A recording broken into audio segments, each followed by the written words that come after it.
We're doing tonight. All day. How they doing? All they, them, those. So we're just getting our new lexicon on, Mm-hmm. and for any of y'all that missed our Stanford video, we just messing with y'all. So there you go. We're just U.S. citizens. We're all U.S. citizens. For all you Americans for all you brave Americans out there, we're just U.S. citizens. Yep. We don't want to offend anybody tonight. Not at all. So what we want to do tonight is I want to share an article with you. Now, here's the thing about the subject matter. According to the Ministry of Truth, otherwise known as the YouTube guidelines, as a matter of fact, Amos Miller did have some victories. That $300,000 fine was basically a sponge down to 3 easy installments of $19.95, which is awesome. So previously, the Ministry of Truth had in its community guidelines that there were things that you couldn't say about the war in Ukraine. That no longer is there, but at the same time, they're incredibly ambiguous and terrible. Yeah. Just like they made some modifications to their election, whatever, policies or whatever. Yeah, whatever. Yeah. I don't even know.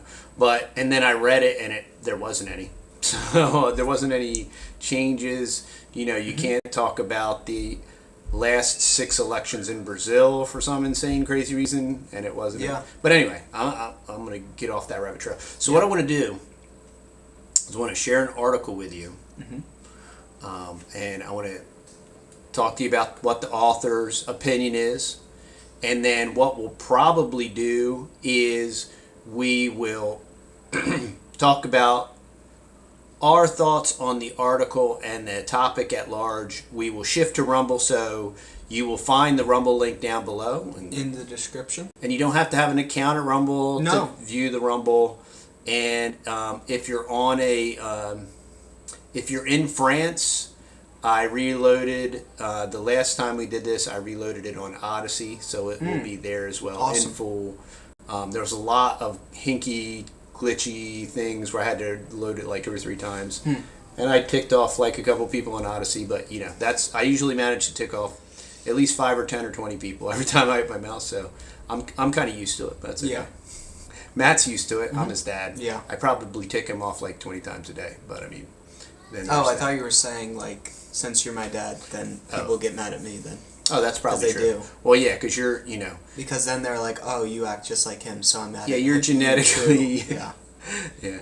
Exactly. They hate me so much that they hate my offspring now. Yep, pretty much. All right, y'all, so let's jump into the article. I do want to repeat that I am reading an article. Exactly. And this is the opinion of the author.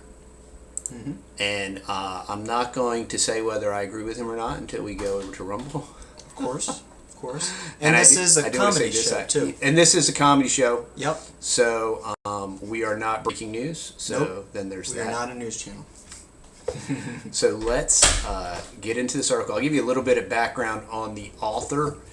Jacob G. Hornberger is a founder and president of the Future of Freedom Foundation. He was born and raised in Laredo, Texas. So there's that. I mean, he's a Texan. So, and he received his BA in economics from Virginia Military Institute. He has a law degree from the University of Texas. He was a trial attorney for 12 years in Texas. He also was an adjunct professor at the University of Dallas, where he taught law and economics. In '87, Mr. Hornberger left the practice of law to become director of programs at the Foundation for Economic Education. He has advanced freedom and free markets to talk radio stations all across the country, as well as Neil Cavuto. I don't care about any of those Fox News people. Okay. Ukraine's war with Russia has nothing to do with freedom by Jacob G. Hornberger. This was written on December 22nd. Yesterday, Ukrainian President Volodymyr Zelensky appeared before a joint session of Congress to plead for more billions of dollars of U.S. taxpayer money to help Ukraine in its war with Russia. One particular sentence in Zelensky's address caught my attention.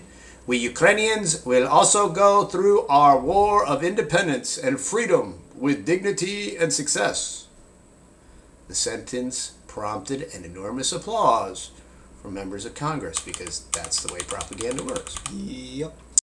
There's one big problem with Zelensky's statement, however. The war between Ukraine and Russia have nothing to do with freedom.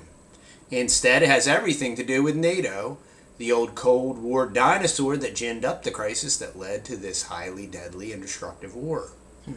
Operating through NATO, the Pentagon was insistent on incorporating Ukraine into NATO. Zelensky, too, wanted Ukraine to join NATO. For at least the last 25 years, Russia has made it clear that Ukraine's joining NATO was a red line for Russia. The last thing Russia wanted was Pentagon bases and nuclear missiles installed on Russia's border, just as the last thing that the Pentagon would want is Russian bases and nuclear missiles stationed in Cuba. Russia constantly made it clear that if Ukraine crossed that red line, Russia would invade Ukraine to prevent Ukraine from joining NATO. Thus, everyone knew what the stakes were if the Pentagon, NATO, and Ukraine persisted in making Ukraine a member of NATO. They knew that if they persisted, Russia would end up invading Ukraine, knowingly, deliberately, and intentionally ignoring and disregarding Russia's red line. The Pentagon, NATO, and Ukraine continued down the road toward making Ukraine a member of NATO, knowing fully well that that would result in a Russian invasion of Ukraine to prevent that from happening. Thus, prior to Russia's invasion of Ukraine, Zelensky was faced with a fateful choice. If he decided that Ukraine would not join NATO, there would be no Russian invasion of Ukraine. If he decided that Ukraine would join NATO, there would be a Russian invasion of Ukraine, one that was certain to result in massive death and destruction on both sides. Zelensky chose the second option. In making that choice, he was saying that the deaths and sufferings of tens of thousands of his citizens and the destruction of his country were worth Ukraine's joining NATO. That's quite a choice. Another president might have decided the massive death and destruction that would be unleashed in such a war would not be worth joining NATO.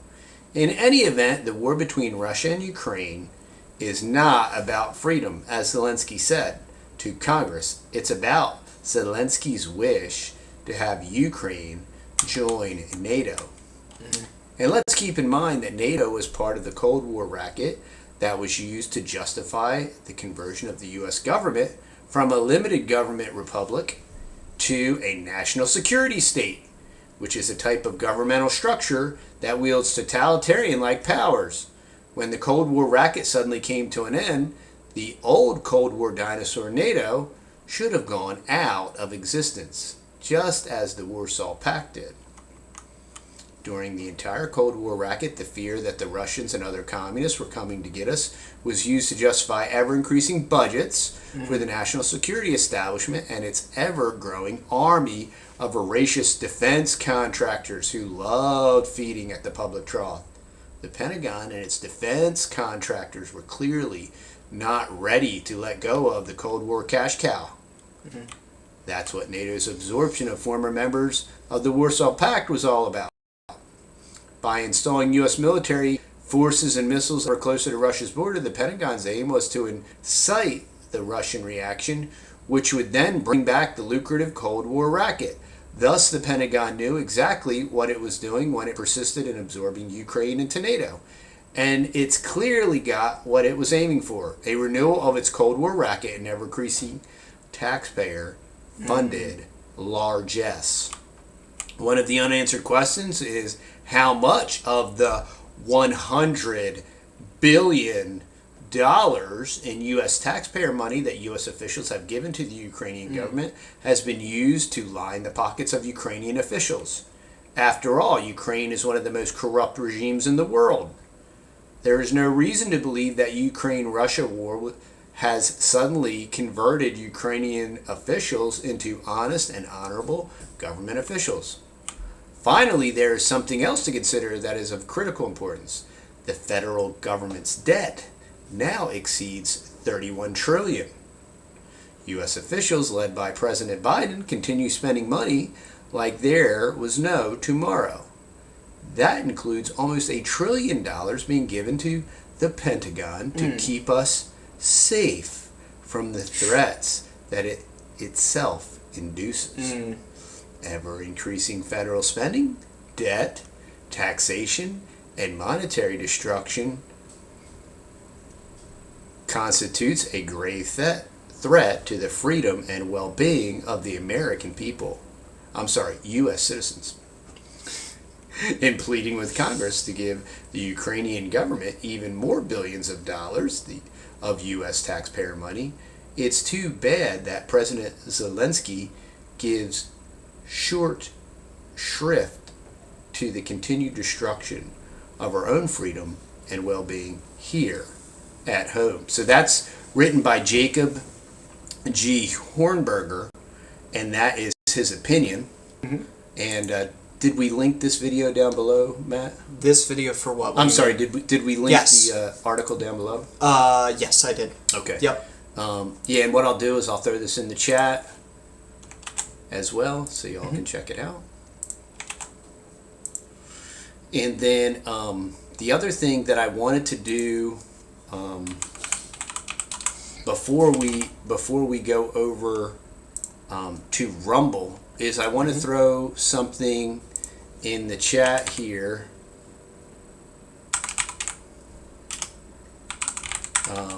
I want to throw a video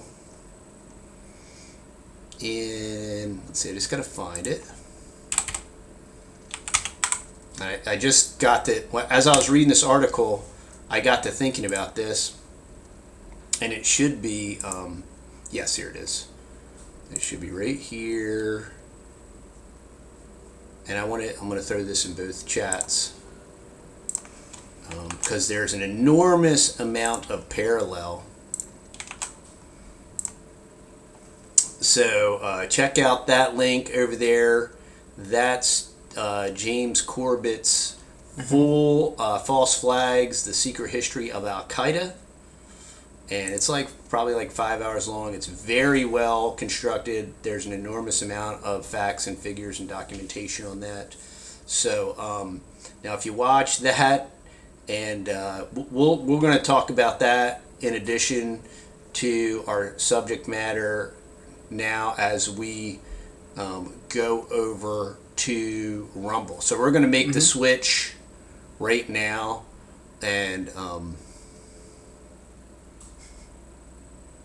so we're going to make the switch now to Rumble. I'm sorry, I was reading some of the comments. We love and appreciate all y'all. Come join us over on Rumble so we can finish talking about the subject matter here. Yeah. And we will talk to you soon over on Rumble. So we'll just click that. Press